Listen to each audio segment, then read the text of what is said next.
Hey, what's up, guys? It's Confessions of a Doctorholic with Hafsa Suleiman. And on air today, I've got the guy who gets stuck in everything. He's probably one of my oldest friends alive. I've got Prus on air. And we're talking about how he's a doctor.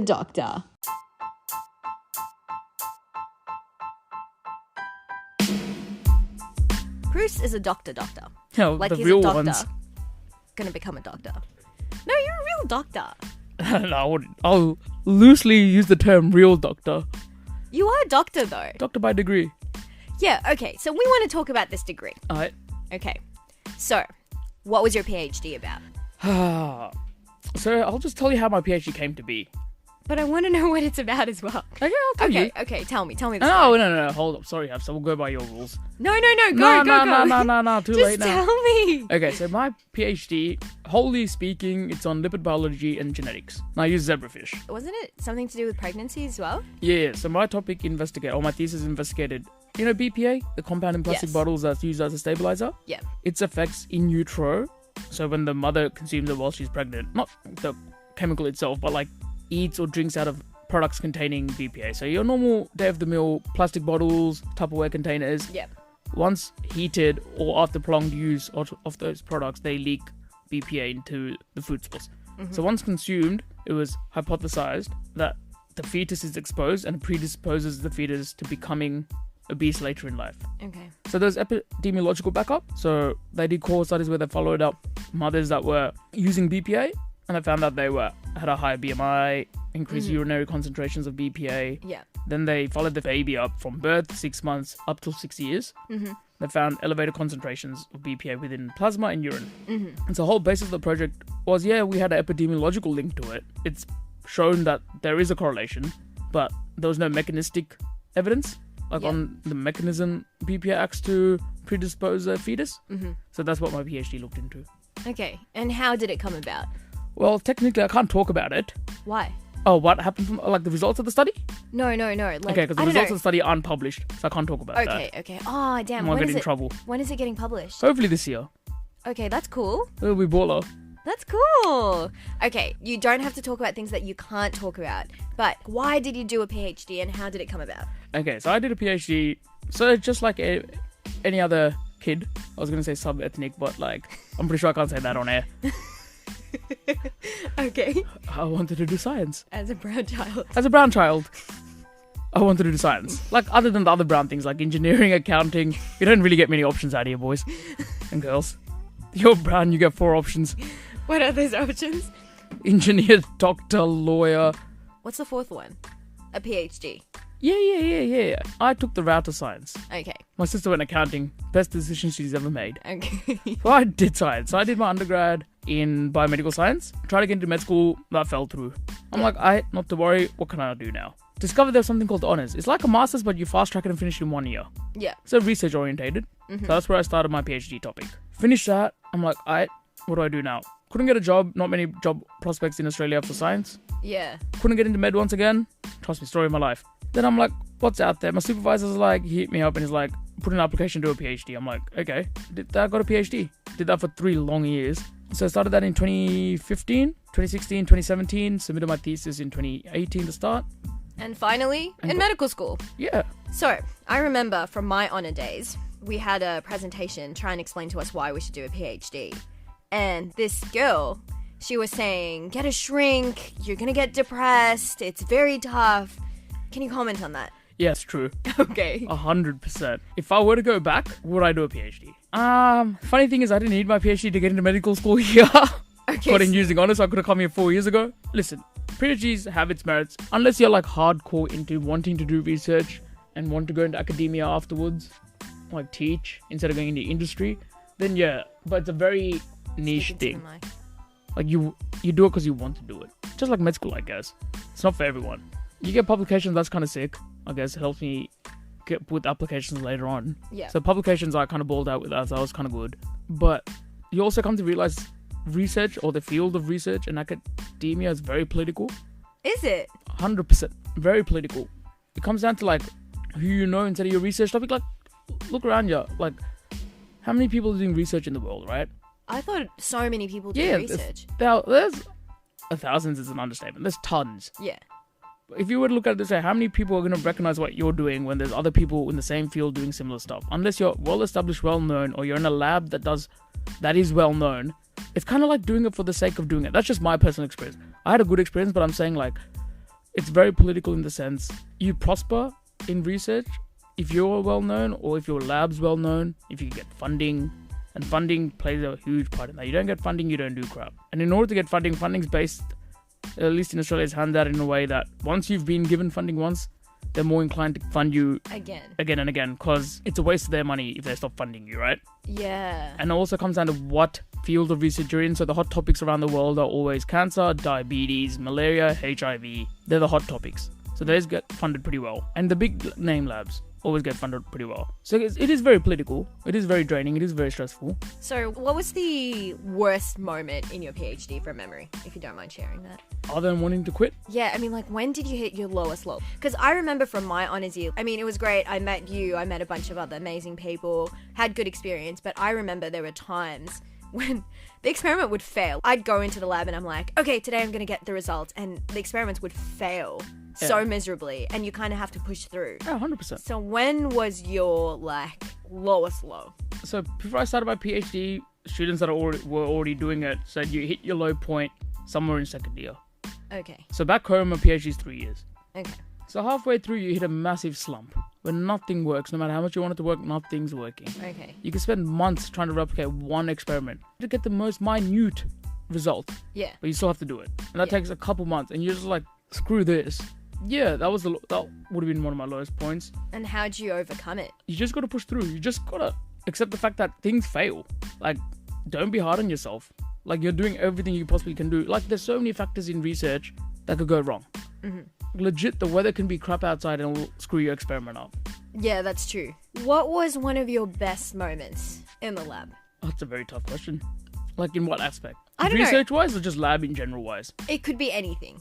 Like, Ooh. what's, like, the most memorable moment for you? Going on conferences. Oh, where have you been Those so far? things are lit. I've been on a few local conferences, so they were pretty sick. Went to a conference in Singapore once. Okay. Conference in Budapest. Uh-huh. The weird thing about conferences is everyone's academic, a professor, another PhD student, or someone in the field. Yeah. You see them every day at work or in a work setting and you think they're the most serious people. Bro, listen, these people can party. 100%. So that's the highlight from the conferences. I don't think, across my experiences of going to conferences, I don't think I've ever given a presentation where I wasn't hungover or I wasn't slightly tipsy. Okay. Everyone's in the same boat. You should see these people. I don't know, it's kind of sad. Like, this is how you let loose. Fair. Like, it kind of makes sense. It's like a very stressful environment, very stressful field. Yeah. These are the only times you get away from partners, the lab, responsibilities. So why not go hard? Yeah. Like, no, trust me, it's very professional. Like, at the conference. But then conference dinners, events and stuff are loose. I've seen the weirdest stuff I've ever seen in my life at some of these places. What's the weirdest thing? Now you've piqued my interest. Wait, are we allowed to air this? Oh, you could probably air it if I don't name names. Okay, don't name names. Hookups between researchers and stuff. I'm like, bro, I'm pretty sure you've got family back home. Oh my god, no, don't tell me that. Oh. And has it shaped your medical experience in any way? Like, honestly? Yeah. Well, my topic per se, yeah, in some parts it has, but for a whole, it hasn't.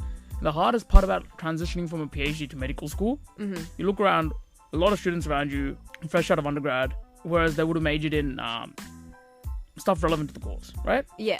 Especially first year. Yeah. Straight out of undergrad, there isn't a transition between them leaving undergrad to them starting medical school. So all the content's still fairly fresh in their head. Yeah. So it's like an extension of their degree. Okay. Me personally, the last time I did undergrad would have been, 6 years ago. Wait, why 6? I don't know, when did I graduate? I finished in 2013. I started here in 2018, 5-6 years ago. 2013. Oh, because you did honours, then you did 3 years of your PhD, then, okay. The fourth year, after, like, a year after my PhD, I came here, right? Yeah. So everything I learned in undergrad, relevant to some, like, a PhD is very topic specific. Yeah. It's like a niche. So you're specialised in that one field. Yeah. So you know everything about pregnancy. Not pregnancy. last thing I know is pregnancy. I winked at him. But yeah, like, you focus on something for 4 years. In the grand scheme of things, it could be like 1% of everything you'd ever learn. But for 4 years, that's all you're focusing on, right? Yeah. So mine was genetics. When have we ever learned genetics to that much depth here in medical school? Yeah, that's true. We just did a little bit about Down syndrome and Pators and No, not even Edwards. that kind of genetics. I'm like actual basic genetics, like transcriptions, gene editing, and all that stuff. It was like one lecture. Yeah. Like, you know what I mean? So that's literally what I did. And do you think if you did your PhD in like another field, it would have been more beneficial? Not really, depends. Like, yeah, I guess like cancer, you would have gone through the basics of cancer.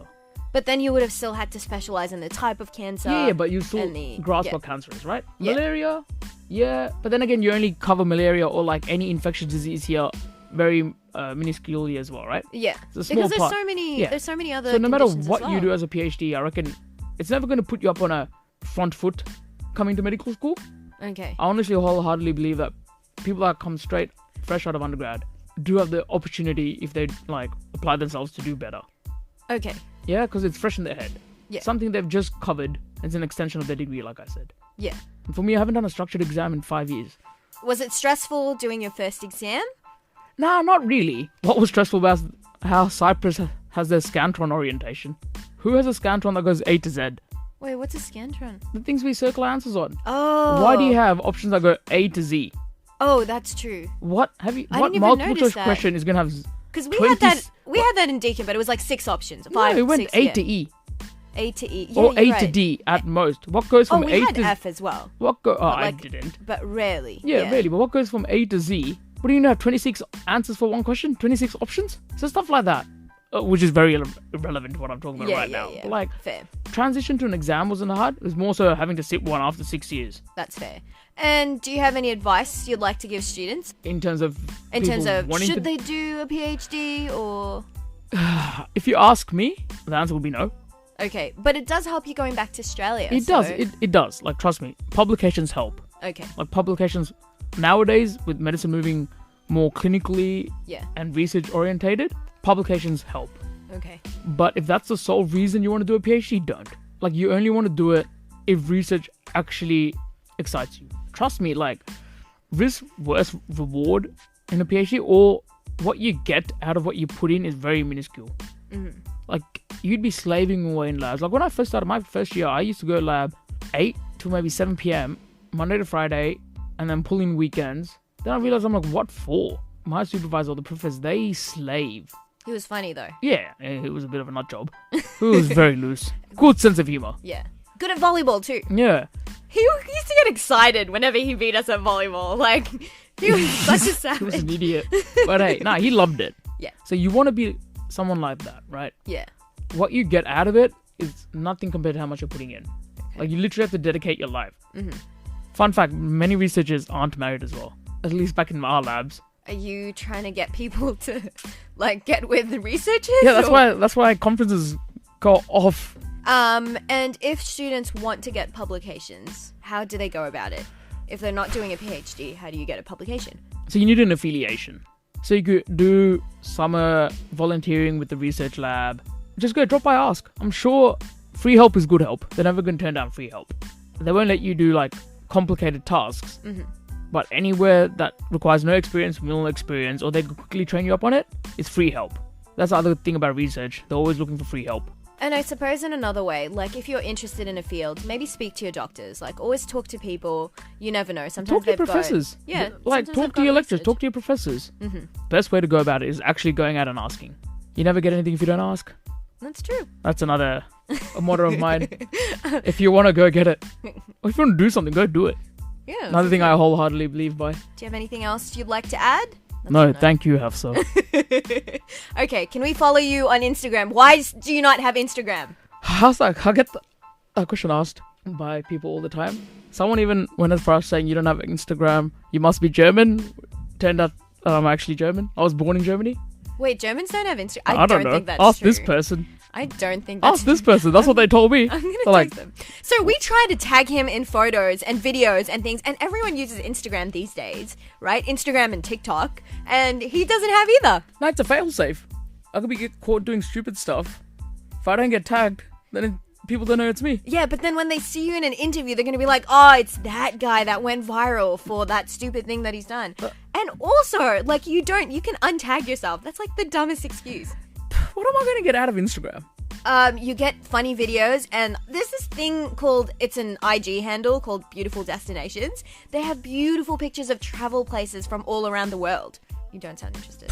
I don't even know what my IG handle will be. I don't know. Beautiful soul? I don't know.